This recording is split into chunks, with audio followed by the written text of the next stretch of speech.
Today we're going to be checking out the VEVOR truck rack. Aluminum adjustable truck rack is going on my Nissan Frontier. I do have a business relationship with VEVOR. That said, this isn't a sponsored video. This is my own video. They did not ask me to do this. They did not give me free product.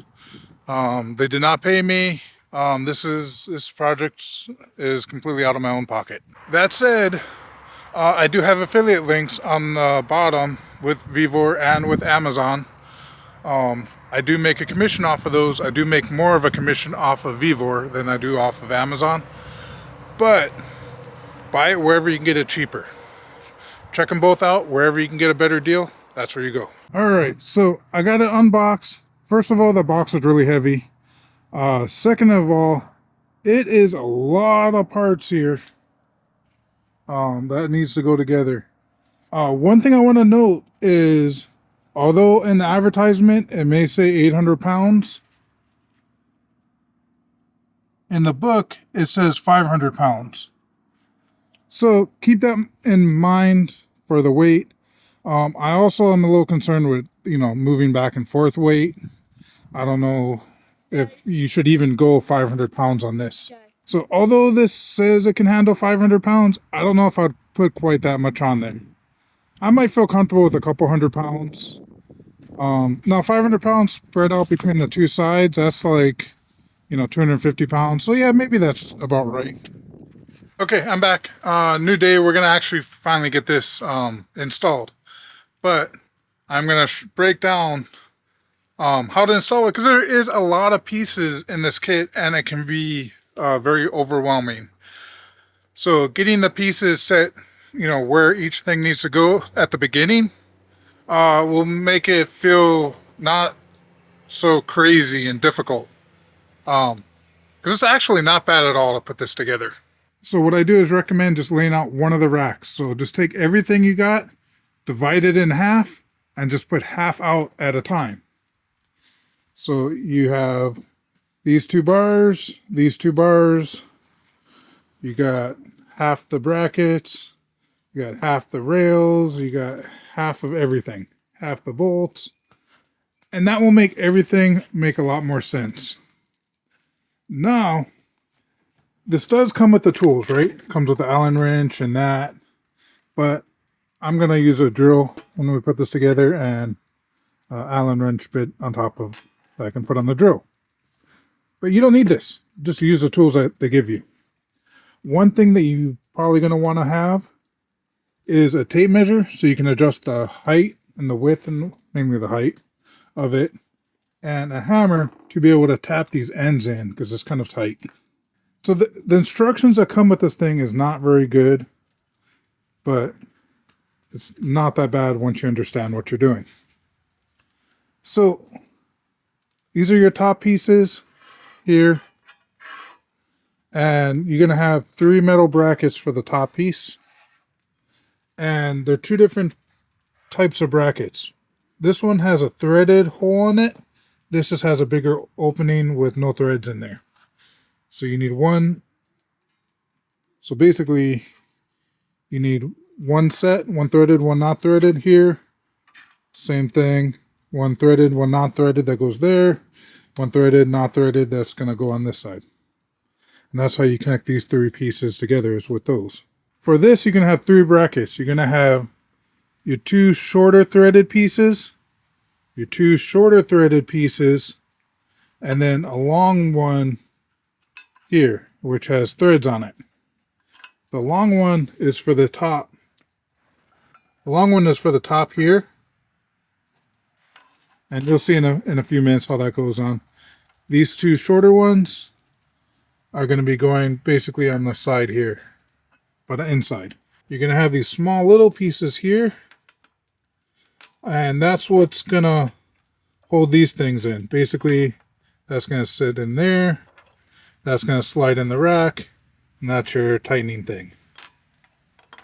So do this piece here, the part that goes on this goes on the bottom of the truck, and this arm is eventually going to slide in there, right? We need to put these on And what this kind of does is the screws go through here and this slides in the middle there, and it'll kind of sandwich and squeeze the two pieces together.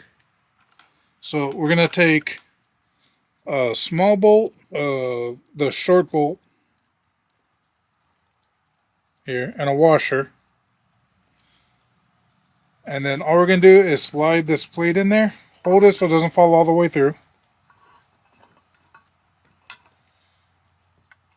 Try and line up the holes. And we're just going to screw this in. Top one's on. Now we're going to do the bottom. And you don't tighten this all the way until you get the top bar in and get it to the height that you want. Okay, we're going to flip it around and do the same thing on this side. I don't know if you can see it, it's in there. Both sides here. So those have a little bit of space. That way the top will be able to slide in. Basically what's happening is when you drop it down, these brackets are sliding in here. The outside of that casing is on this side, and when you tighten it, it's sandwiching this bracket to the frame. So it's pulling it in and making it nice and tight.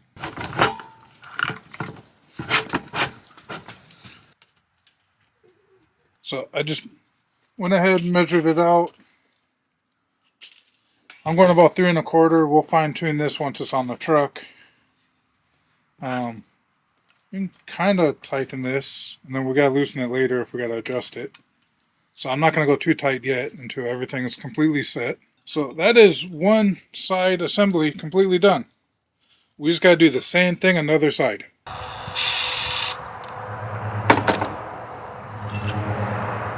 So on top of here you see that big J. That's what goes underneath, and then that goes up top.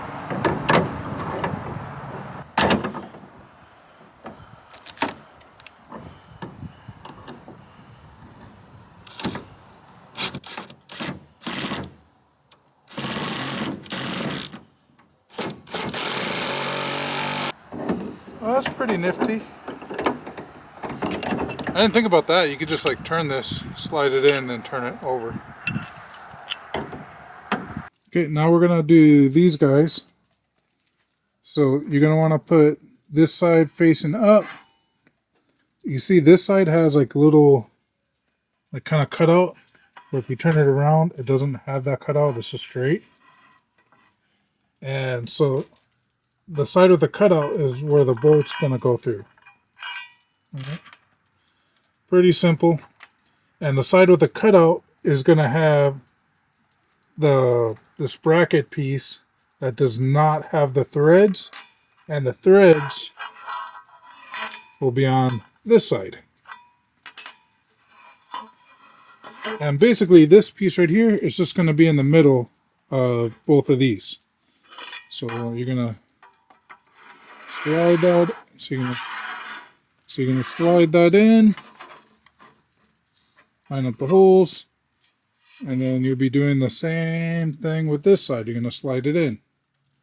But before we do that, we need to get these brackets installed.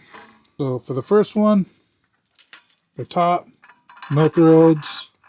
I'm going to put 2 of them in there. And then we're doing no thread on this one. Just so we got it there. Then we're going to put all the threaded ones. We're going to flip it around. We'll put 2 threaded ones on this. And 2. 1 threaded one on here. And making progress. Now we're just going to slide this in. There we go. We line up the holes. So that's lined up there. That one's lined up. So we can drop a bolt. These are the long bolts on this one. Drop a bolt. Now we can do this side. And this is extremely hard one-handed. As you see, it's all connected now. Now we can slide these metal brackets to line up with the holes. There we go. We'll slide that one over.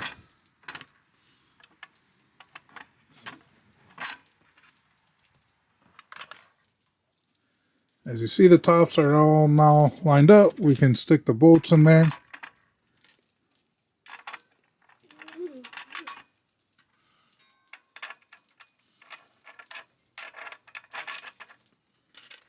Now we still got to line up the bottom ones. That's where these bolts are threading into. We can just flip this on the side, move these bottom ones over to line up with the holes, and then put the screws on.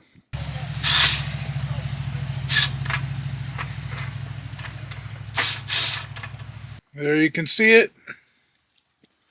3 plates, threaded side, non-threaded side, and the top part is basically put together. So we need to get the top part mounted onto here, and how you do that basically, this long bar inside this channel, and then you put the other piece on top and then screw into that bar, and then the pressure will hold everything together. That part is probably easiest to do once it's installed on the truck. So this is what it looks like once it's installed. You can see the bar in there. So the screws go through here and just go up into that middle bar, which clamps it onto here.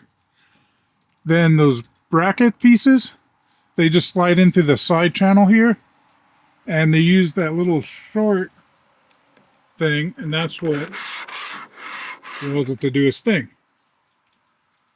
Once this is on, these top pieces, then all you gotta do is put these end caps on. That's what the hammer is for. Just set it in and tap it in. Pretty easy. So one thing I noticed with these, with this rack, I don't know if it's with all racks or not, but when I was driving, especially at higher speeds, above 50, 60, 70, 80 miles an hour, I mean, I wouldn't go 80 and a 70.